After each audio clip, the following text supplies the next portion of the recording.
Hey guys, really quick before the video starts, since I always forget to say this in every single video I make. If you like the video you're about to see, or you like my content in general, please subscribe and share.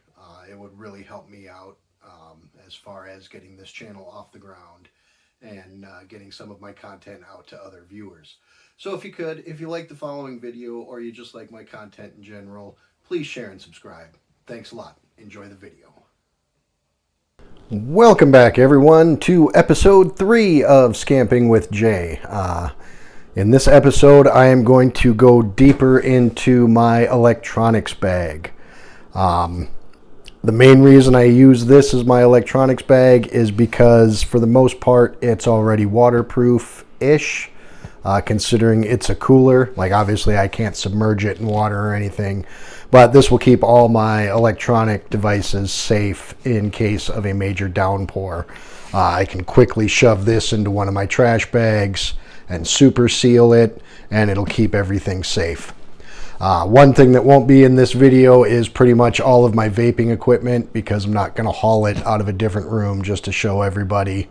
But of course, I bring extra mods with me, e-juice, and extra batteries, and that all goes in here. That gets packed the day of the trip. So we'll go ahead and start with the top compartment. And in this top compartment, we start with off. I'll go deeper into this later, but I really only need the deep woods off for my knees down, because I have another mosquito repellent that does a really good job from the knees up, but my ankles, feet, and shins need a little bit of help, so that's why this is here. Band-Aids, like I said in the other video, I carry plenty of Band-Aids with me. These are the real super tough ones, better than the ones that are in the first aid kit, so I technically use these first if I can. But always make sure you got enough Band-Aids with you when you're camping. Ibuprofen, for that Saturday morning hangover from all the beers on Friday night. This is something I could take out of here and just put into my regular box. A set of telescoping hot dog spears. Hot dog here, hold it over the fire.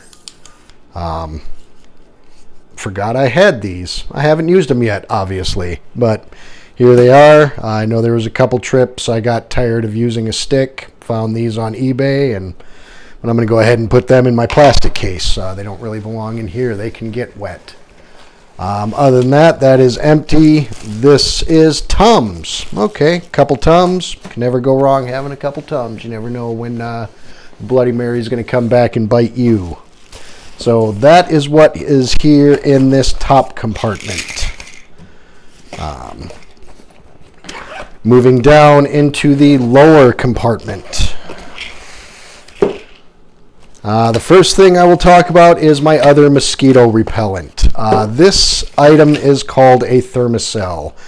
There's plenty of videos on YouTube about it, so I won't go into great depth on it. You can watch one of those other videos. But this thing is pretty awesome as far as mosquito repellent goes. It's just got this little blue pad in there that come in these little packets, and it's soaked in a chemical. Then it also takes a little canister of butane down in the bottom here, and it just has a little flame that heats up this element and heats up this pad, and it releases a stream of mosquito repellent. Now this is where the Deep Woods Off comes in. This is the one downfall I found of this item, is obviously it goes up and then out. But for the first, few feet of it going up, it's not really protecting that area down there. But once it gets up so high, it starts to dissipate and actually do a really good job. So after playing with it, I found best is keep this on the ground right underneath your chair, or keep it on the ground right in front of you, right between your feet.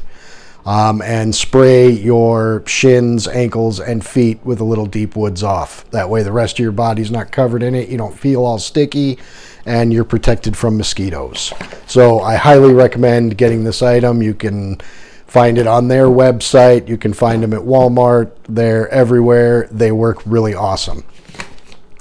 Next item in here is my Bluetooth speaker.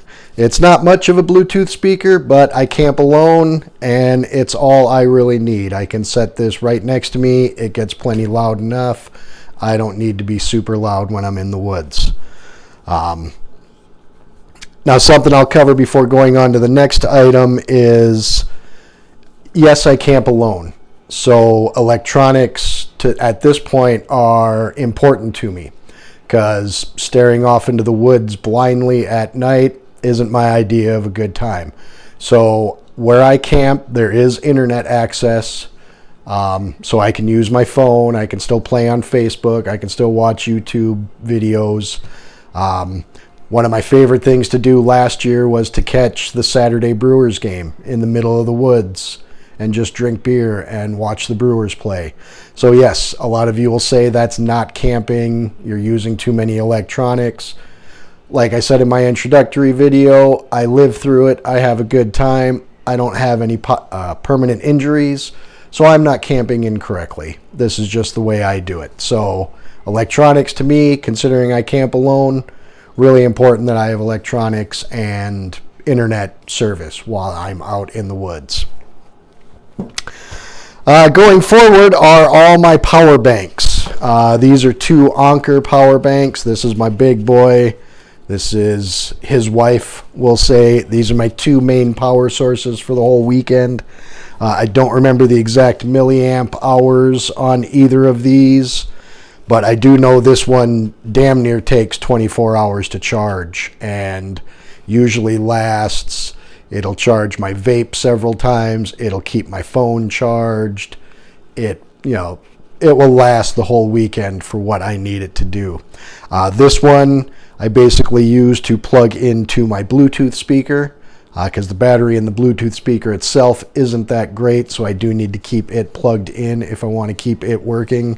So this one's main job is to pretty much keep my sound system going all weekend. I will use it occasionally for a vape charge or a phone charge, but for the most part, this bad boy handles all of that. I do have another couple smaller power banks. I've got this one, I've got this one, and I've got this one. These are all pretty cheap. They're not the greatest. They do serve a purpose. I keep them charged basically as a backup in case I use a lot more electricity than I intended on using when I got there.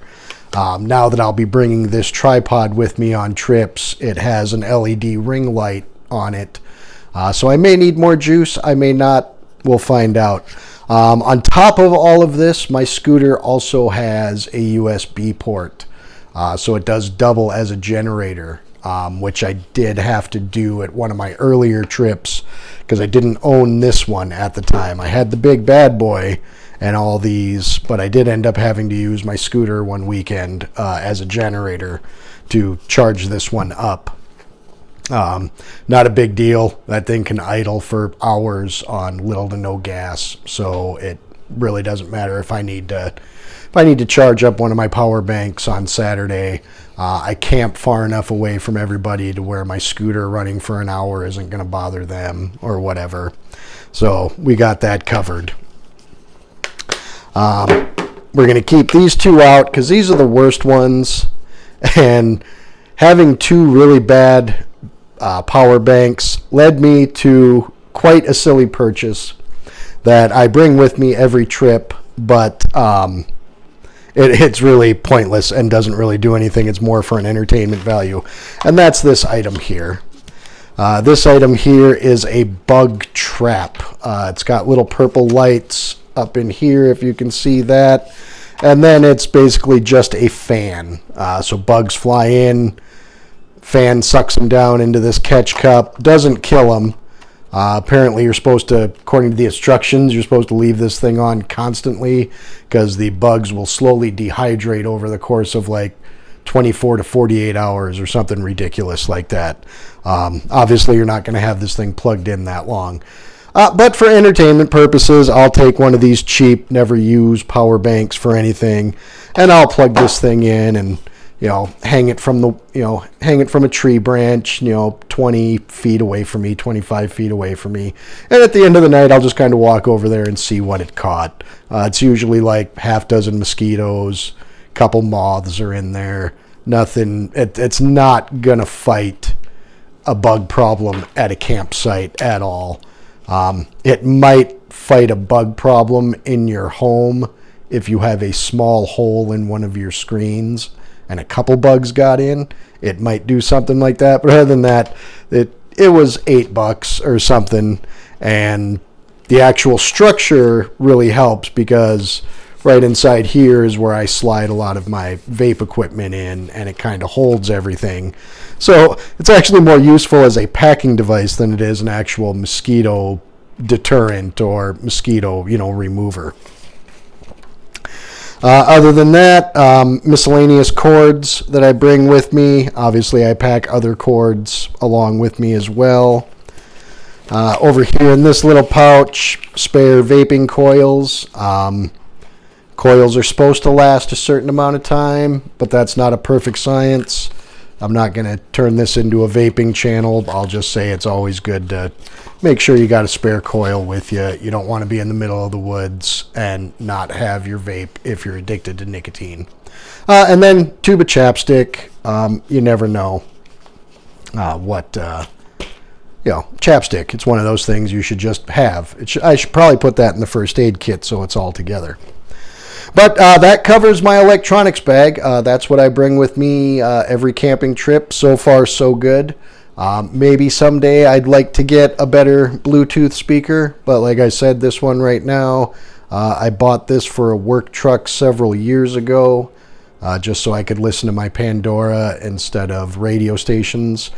And I haven't been, completely unhappy with it. I'm not thrilled by it, but I've gotten my $19.99 out of it over these years. So other than that, thanks for joining me once again, and we will see you next time.